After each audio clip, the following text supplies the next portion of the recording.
The Media Project.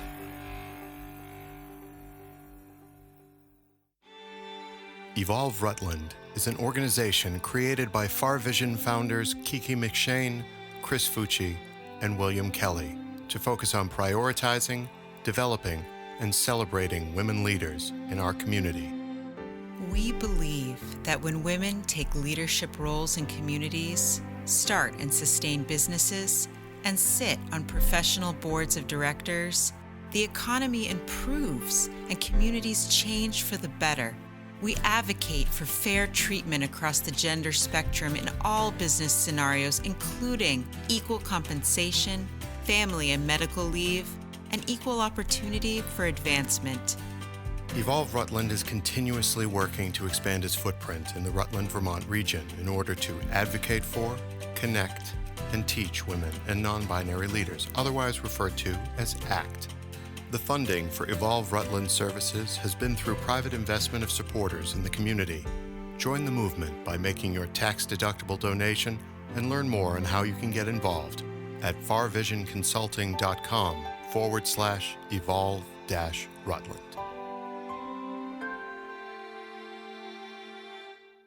This is Maria Schneider, inviting you to join me in the Jazz Room with host Joan Watson-Jones.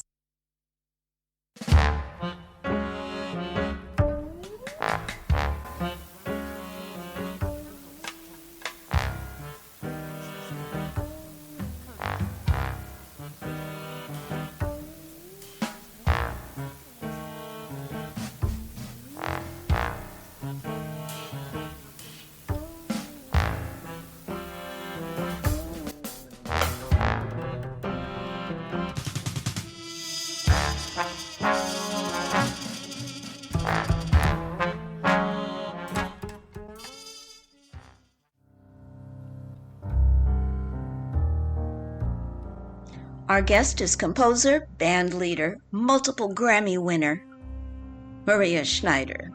We met at the Newport Jazz Festival and we'll talk about her work and her CD, dual CD, Data Lords. At Maria's request, we will play excerpts from Data Lords and one full piece, which you'll hear at the end of this program. You just heard a little bit of Don't Be Evil, and now A World Lost.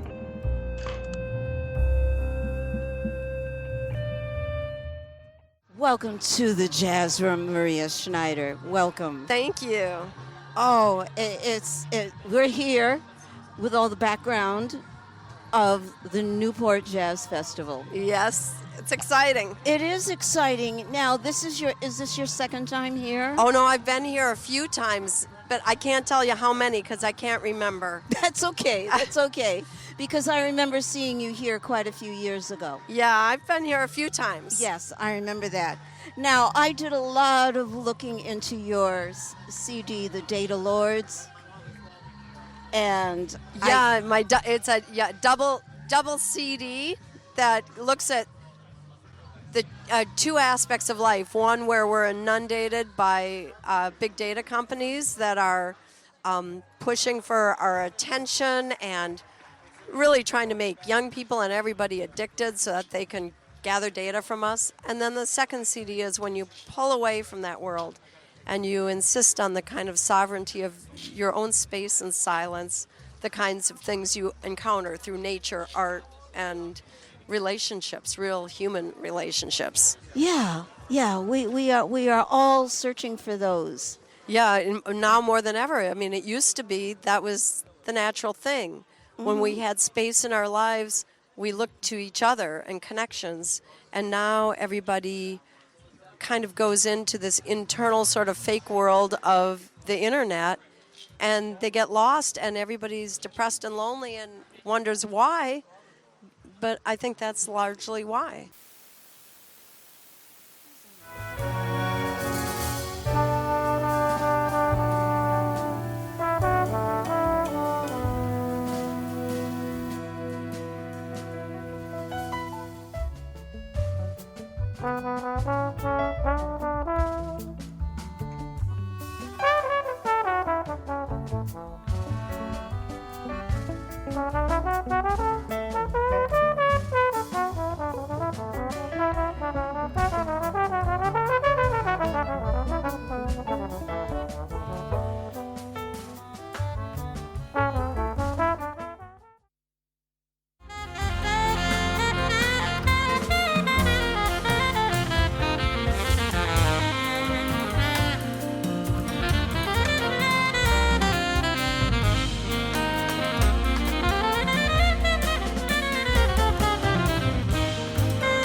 like to talk a little bit about your collaboration with David Bowie. Oh, yeah. That fascinated me, so I wanted to hear about that. Well, David came to hear my band quite a lot of years ago. I can't even remember when exactly. It was the Jazz Standard. And I didn't meet him that night, but everybody told me he was there. And then his assistant reached out to me and wanted to buy all my CDs as a gift for him. So I thought, oh my gosh, I guess he liked it. And then out of the blue, he reached out to me wanting to collaborate on a song. And it was a fantastic experience because we loved working together. We were good collaborators. He came to my apartment, we sat at the piano and just started working on a song that he had the beginnings of. And he wanted me to kind of develop it with him and take it to sort of a very dark place that was something he wanted is dark. And he wanted it to feature my band, which was kind of crazy, rock meets big band. I was just I was so worried about making something horrible. And he said something to me that was really great because I was full of worry. And he said, Maria, the great thing about music is if the plane goes down, we all walk away. and that has become a really good lesson for me that, it's like, we take this so serious. We live and hang on every note and, oh, God, it's got to be good. And we put all this pressure on ourselves. But in the end, it is true. It's not true. It's not like designing a plane and if it goes down, you kill lots of people. No, We all walk away. The best is, the worst is people say, don't like it so much. It's like, okay. Let's jump in. I just have to jump right in because I know you're an advocate, the copyright issue. Yes. Let's talk about that because that's something that I have issues with myself. And I see what's going on, but I want people to be educated about what happens to musicians and artists and their intellectual material. Well, the thing that's happened originally to us has now pretty much happened to everybody. But we were kind of the canaries in the coal mine where our music was used as bait, like chum, when they cut up a fish to catch bigger fish. They used our music to attract eyeballs to their websites, so these big companies, they needed the infringement because the infringement is what created the feeding frenzy of people coming for all this free music. And then they would gather everybody's data. And so we were used, and they tried to talk musicians they tried to change the look of things, saying to musicians, well, this is going to grow your audience. Look at all the people that are seeing your music that never saw it before or heard your music. But the thing is that we started dying of overexposure.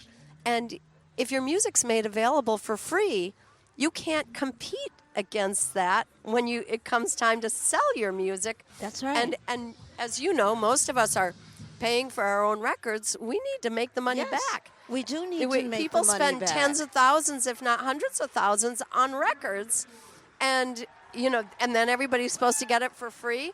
And now it's not just movies and music, but people don't realize how everything about their lives is being used. Their information, even people that say, oh, I want to do 23andMe. Do they really know what's going to happen when a company has their genetic information? And what is that going to mean downstream? So this thing, it's hitting every aspect of our society, and people need to really wake up. Really, really wake up. I've been screaming about this for years,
for All and Y para Todos are focused on entrepreneurs who are building our cities and towns one neighborhood at a time. And E for All needs you. Become a mentor, enlist as an entrepreneur, or work to bring an E for All program to your community. I'm M the Media Project founder, Scott M. Graves, and I'm an E for All mentor. Believe me when I say you already have everything you need to be an entrepreneur. By working with E for All, you will garner the skills, the connections, and the confidence to see your business to success. Don't think you're ready to be an E for All mentor? Think again. Your business community needs you to step up and contribute in a highly dynamic and meaningful way. Learn more today at eforall.org. So tell me a little bit about a couple of the tunes on your, because we're only going to play snippets from your CD. Well, today we're going to play on the Newport concert. We're going to play two pieces from the Data Lords CD. One is Data Lords, the title piece, which is about the inundation of information and the gathering of data, and then turning that into artificial intelligence, which some people say is going to mean utopia for humankind, but some people say the opposite could happen, that artificial intelligence could become so intelligent it would turn on humanity and destroy it. And so that's what about the piece is about, the destruction of humanity at the hands of AI. And then we're playing a piece called Sputnik that is looking at satellites, which now are, corporations have them, thousands of them, and imagining the satellites like an exoskeleton around the Earth of our digital information. But what we're not playing today, but is on the second side of the CD, for instance, is a piece called Stone Song. Features Steve Wilson. It says Sputnik features Scott Robinson. Data Lords featured Mike Rodriguez on trumpet and, Dave Pietro on alto. But for this piece, Stone Song, that Steve plays, it's just imagining a little stone being kicked around and bumped around and waiting eons to show a new side of itself. Have a little rain hit it and its colors change. Yes. And it's and I used, what I did was, there was a piece of pottery that this famous potter named Jack Troy had made with a little stone inside. And so that's used as a percussion instrument. And so it's Stone Song. And Steve plays really masterfully, as does the whole rhythm section. I was able to listen to a little bit of the tracks that you sent me. And I listened this morning to The Sun. Oh, The Sun Waited for Me. The Sun Waited for Me. And yes, I'm a musician myself and a composer and also a photographer. So when I hear music, I see pictures. Mm-hmm. And I could see the sunset. Yeah. I could see the sunrise. It's as I go back to college, music history.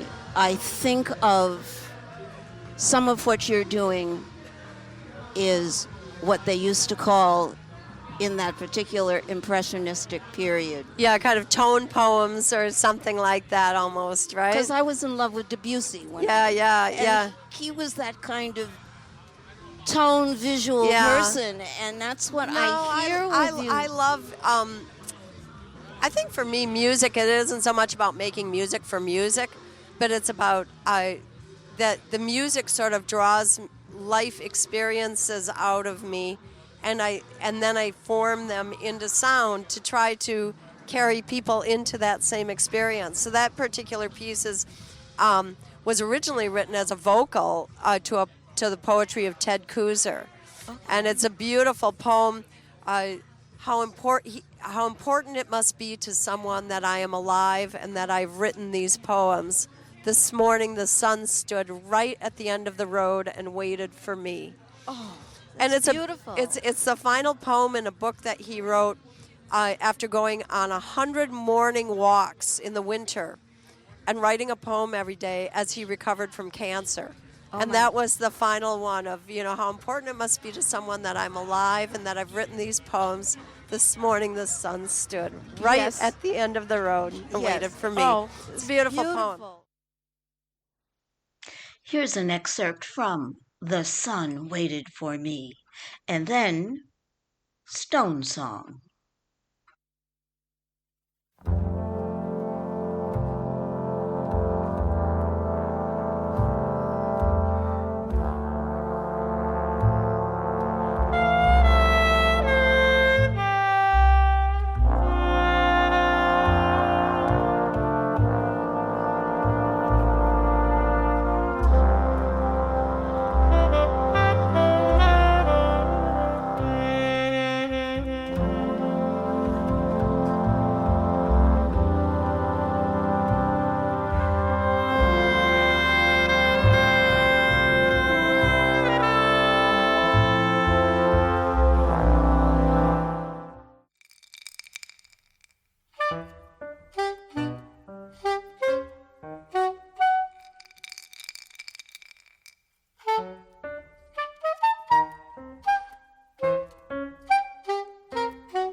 Now, what are you looking forward to? Do you have another project coming in mind? No. Or are you dreaming yet? I know. I'm going to tell you what I'm doing. I'm creating space in my life. I'm doing the opposite. I have been pushing for so long, and I feel dry. And as I said to you, my music, it depends on life experience. And if all I'm doing is producing, and I'm not stopping to just re-experience, discover new things in life that give me joy, that spark my enthusiasm, I've been feeling really burnt and just a little bit dry. So I'm super excited about making some changes in my life that are around putting more space in my life to live, to be even friends, family, traveling, seeing things, not just because I have a gig there, but because I want to feed my soul, and then for sure it'll turn into music because it always does. But that's the foundation for me. It's like I'm from farm country in Minnesota.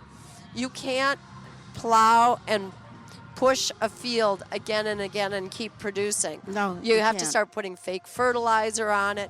It gets tired. The food doesn't taste good anymore. You have to let that field go fallow. Yes. Let it sit and regenerate. And that's what I always think about myself. I'm in a period I need to go fallow for a little bit. I get it. I get it so much. Well, I wish you the best on finding your space, because it's amazing. As soon as you find that space, the music will find you again. That's right. And, the hardest thing I think musicians have, anybody, is finding balance in life. Mm-hmm. And, we're from a culture that it's all, at least my generation, and, it was always about pushing.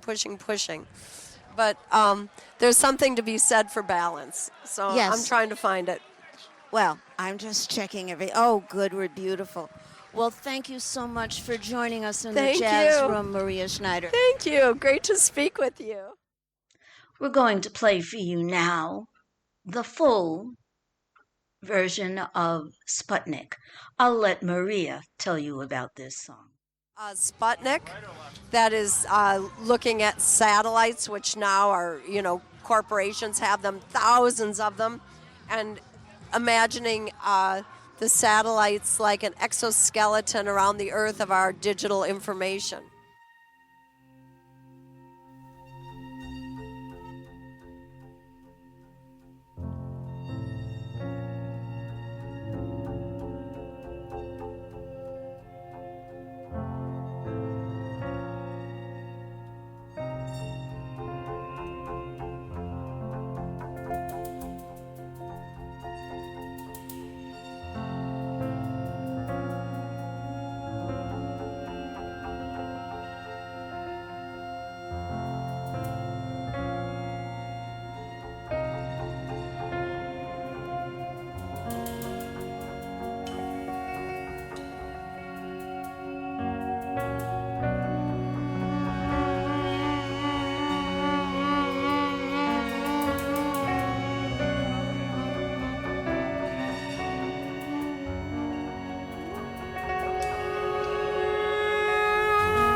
learn more about Maria and her music at her website, mariaschneider.com.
The Jazz Room is distributed by M the Media Project and SM Graves Associates.